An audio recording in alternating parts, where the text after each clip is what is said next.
Bismillahirrahmanirrahim. Assalamualaikum warahmatullahi wabarakatuh. Berjumpa lagi dengan saya Kaswal di channel Sahabat Kepegawaian. Pada video kali ini kita akan sama-sama belajar bagaimana cara untuk membuat SKP bagi Bapak Ibu CPNS maupun P3K yang baru bergabung pada Kementerian Agama. Tapi sebelum itu saya tidak lupa untuk selalu mengingatkan Bapak Ibu untuk dukung terus channel Sahabat Kepegawaian dengan cara like videonya, share videonya kepada teman-teman yang membutuhkan, dan jangan lupa untuk subscribe channel Sahabat Kepegawaian. Baik, tanpa berlama-lama, mari kita bahas. Yang pertama ya, seperti biasa Bapak Ibu, silakan masuk ke ASN digitalnya. Jangan lupa untuk login, lalu tampilnya akan seperti ini. Silakan Bapak Ibu masuk ke layanan individu ASN, lalu Bapak Ibu silakan memilih kinerja. Setelah masuk, tampilan pertamanya akan seperti ini ya, Bapak Ibu. Silakan Bapak Ibu klik SKP. Nah, harusnya di sini masih kosong ya. Kalau Bapak Ibu yang baru membuat SKP harusnya di sini masih kosong, tapi kebetulan saya pinjam akun teman yang sudah mengisi, jadi tampilannya seperti ini. Kalau Bapak Ibu yang masih kosong, silakan Bapak Ibu tambah periode SKP. Nah, setelah itu Bapak Ibu pastikan bahwa atasan Bapak Ibu sudah benar di sini unit kerjanya. Dan apabila salah, silakan Bapak Ibu mengganti ke menu profil. Adapun tutorialnya untuk mengganti unit kerja itu saya pernah bahas. Silakan Bapak Ibu buka YouTube channel saya, atau Bapak Ibu bisa mengklik deskripsi. Nanti saya akan cantumkan bagaimana cara untuk mengganti unit kerja pada SKP kinerja. Ya, jadi ini sudah benar. Jadi kita pindah ke untuk periode awalnya. Nah, jadi Bapak Ibu, silakan memilih periode awal sesuaikan dengan SPMT Bapak Ibu. Jadi kalau Bapak Ibu contoh P3K dengan SPMT tanggal 27 Mei, jadi silakan pilih 27 Mei ya, 27 Mei. Silakan pilih kalender saja untuk memudahkan, tidak usah mengklik manual. Lalu sampai ke 31 Desember 2025. Nah, kalau Bapak Ibu itu seorang PNS, dan SPMT-nya, kalau tidak salah SPMT-nya itu tanggal tanggal 2 Juni. Jadi tinggal diganti saja ininya. Tanggal periode awalnya 7 Juni, tanggal 2 Juni. Dan periodenya sama 31 Desember 2025. Lalu pendekatannya silakan memilih pendekatan kuantitatif. Lalu pilih oke. Nah, setelah kita pilih oke, akan tampilannya seperti ini. Statusnya masih draft ya, karena kita masih mengisi. Lalu silakan Bapak Ibu memilih detail SKP. Nah, setelah memilih detail SKP, nah harusnya di sini juga seperti tadi, harusnya di sini kosong ya, kosongan di sini. Nah, ini kebetulan teman sudah ada mengisi. Eh, Silakan Bapak Ibu. Nah, untuk pertama silakan Bapak Ibu tambah RHK ya. Sebelum mengisi RHK, Bapak Ibu baiknya melakukan dialog kinerja dengan pimpinan unit kerja masing-masing mengenai kegiatan apa yang akan Bapak Ibu lakukan selama tahun 2025 ini. Jadi penting dialog kinerja dilaksanakan supaya terjadi semacam agreement atau persetujuan bahwa kegiatan inilah yang akan Bapak Ibu kerjakan. Jadi Bapak Ibu tidak serta-merta melakukan pekerjaannya saja. Tidak serta-merta saya mau melakukan pekerjaan ini. Karena eh, yang kita inginkan adalah tercapainya perkin atau tujuan organisasi setelah melakukan dialog kinerja dengan pimpinan. Nah, selanjutnya Bapak Ibu silakan lakukan tambah RHK. Nah, selanjutnya pilih RHK pimpinan yang akan diintervensi, atau bisa juga Bapak Ibu langsung saja menuliskan rencana hasil kerjanya di sini. Contoh kalau Bapak Ibu itu seorang eh, penata layanan operasional ya, KUA atau madrasah. Oh ya, saya lupa jelaskan bahwa rencana hasil kerja di sini itu harus berbentuk untuk bahasa output, ya. Bahasa output itu seperti terselesaikannya, tersedianya, terlaksananya, dan sebagainya. Jadi tidak ada lagi bahasa proses. Bahasa proses itu seperti menyiapkan, melaksanakan. Itu kan bahasa proses. Yang diharapkan di RHK ini adalah bahasa output. Jadi contoh saja eh, di Bapak Ibu itu penelitian operasional itu mengarsip surat masuk dan surat keluar. Jadi bahasanya adalah tersedianya laporan laporan surat masuk dan keluar, ya seperti itu. Atau bisa juga seperti ini, surat masuk dan surat keluar teragenda indah dengan baik atau tersimpan dengan baik juga bisa, ya. Terarsip boleh, terarsip dengan baik. Nah, seperti ini kan bahasa output.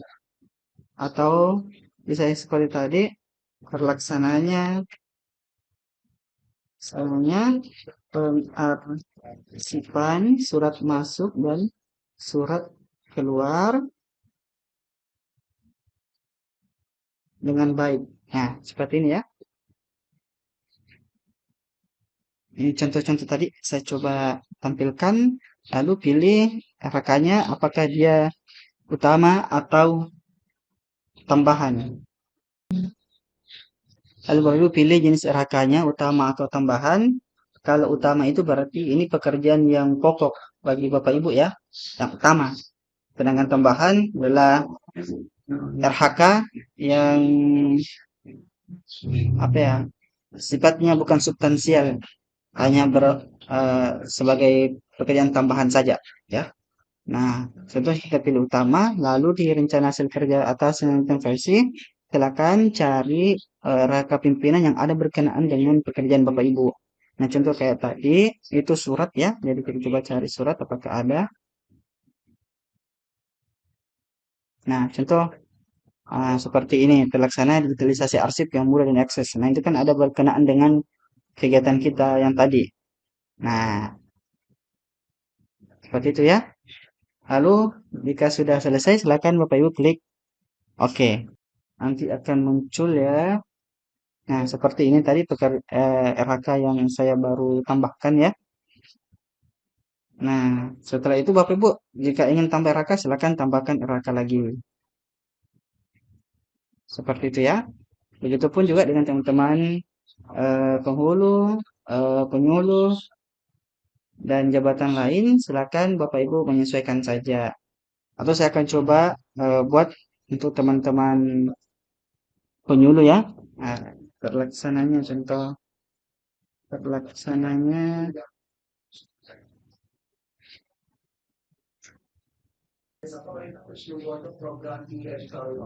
penyuluhan agama pada apa kan? Nah, utama pasti. Nah, rencana hasil kerja silakan cari yang berhubungan dengan eh, proses penyuluhan ya di RHK pimpinan intervensi. Kalau untuk teman-teman yang guru, itu saya sudah pernah buat tutorial mengenai pembuatan RHK ini, SKP ini dari awal sampai akhir. Nanti akan saya coba cantumkan di deskripsi. Bapak Ibu juga bisa silakan eh, cari video saya terkait di channel saya, Sahabat Kepegawaian. Itu ada cara penyusunan RHK guru. Atau nanti saya akan coba cantumkan di deskripsi saja. Baik, untuk teman-teman guru ya. Nah, kita lanjut. Nanti ini tadi yang sudah saya buat ya, contohnya. Nah, setelah itu kita buat tambah indikator. Kalau di Kemenak itu kita wajibnya menggunakan dua aspek, yaitu kuantitas dan juga waktu. Nah, kuantitas ini berkenaan mengenai jumlah dari RHK tadi. Nah, contoh yang tadi terlaksananya pengarsipan surat masuk dan surat keluar. Nah, kuantitasnya berapa nih? Eh, Contohnya kalau dia bentuknya laporan, jadi berapa laporan yang dibuat selama sampai bulan 12 nanti.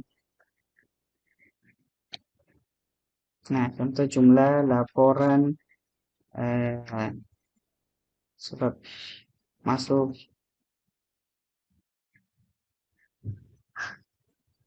keluar yang diarsipkan.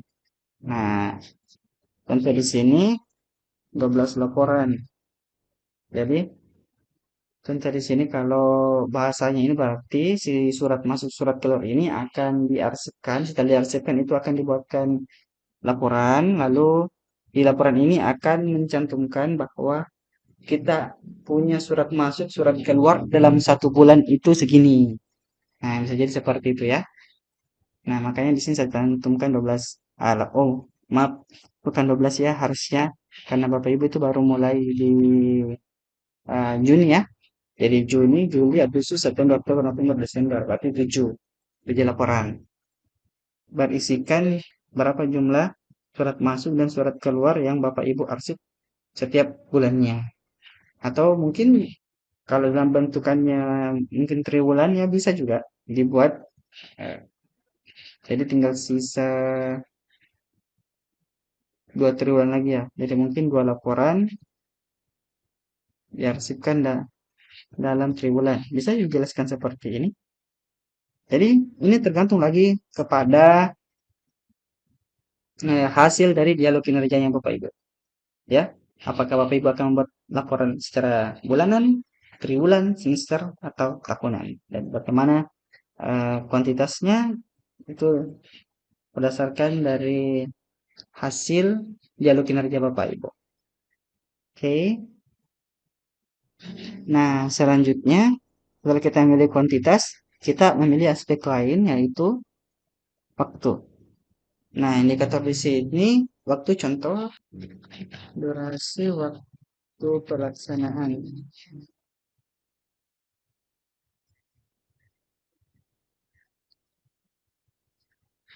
7 bulan.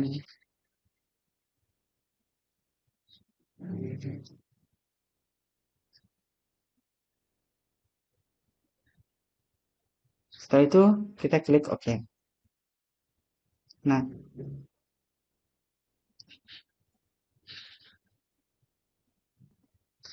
kalau kita baca dari bahasa RHK ini berarti pengarsipan surat masuk surat keluar itu akan dibuatkan laporan dalam triwulanan berarti nanti sampai Desember itu akan dibuat 2 laporan ya. Karena ini kan kita masuk ke triwulan 3 dan triwulan 4.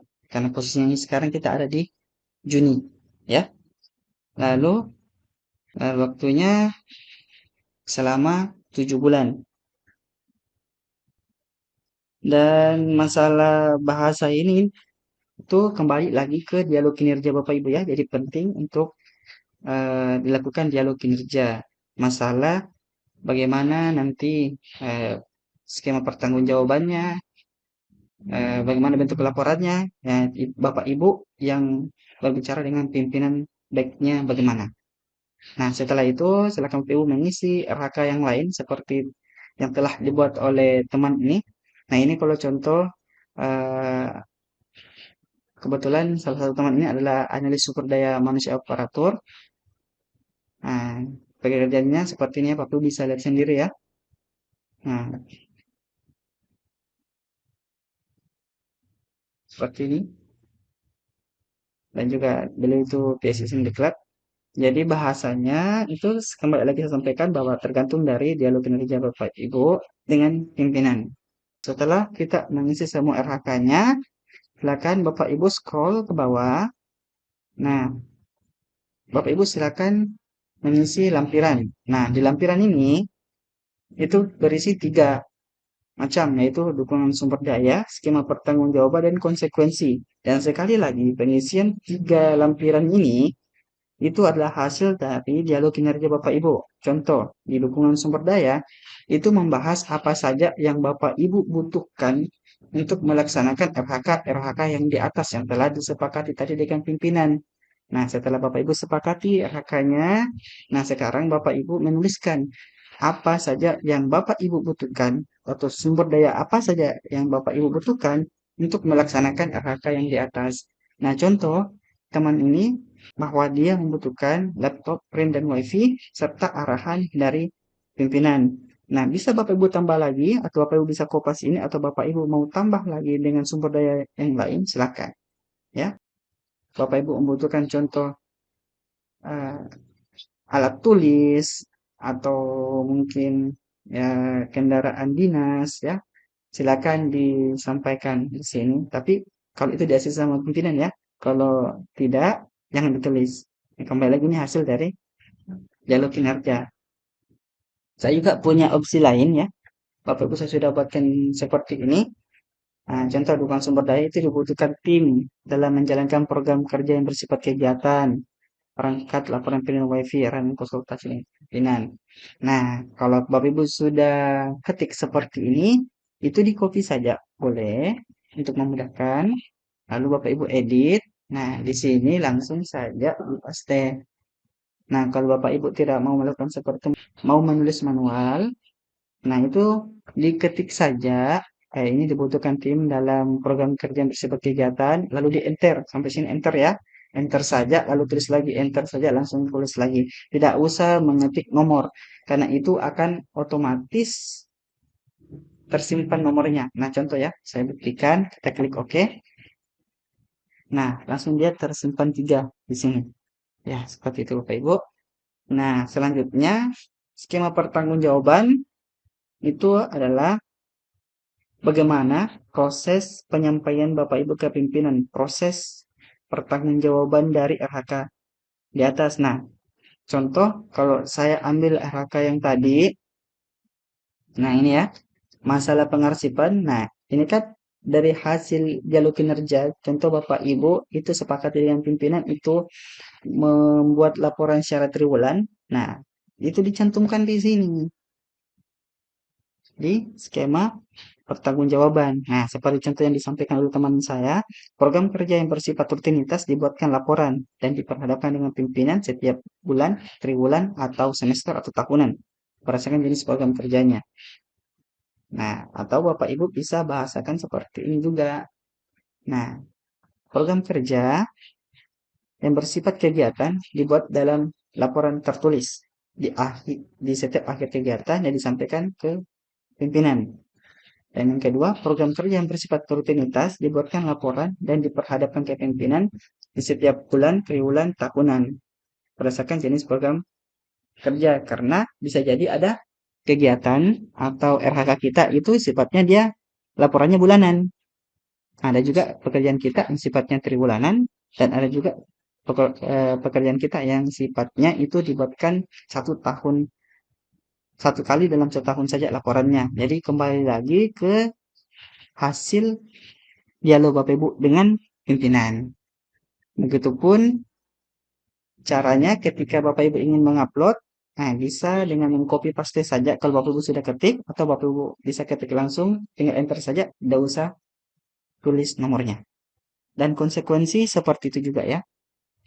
Konsekuensi, nah konsekuensi itu cuma 2.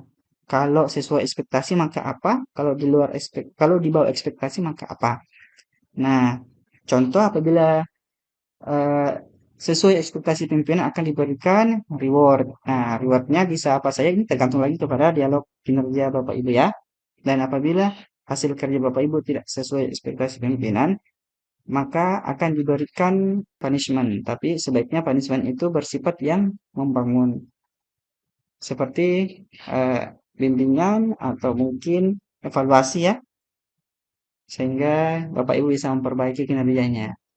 Seperti itu. Kalau konsekuensi dia tinggal dua macam. Konsekuensi ketika memenuhi ekspektasi pimpinan, maka apa? Kalau akan diberikan apa? Kalau di bawah ekspektasi pimpinan, maka apa? Kembali lagi hasil dari dialog kinerja Bapak Ibu.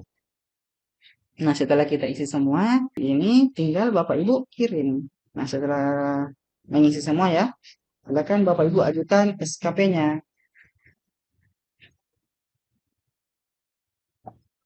Nah, apakah Anda yakin ingin mengajukan SKP ini?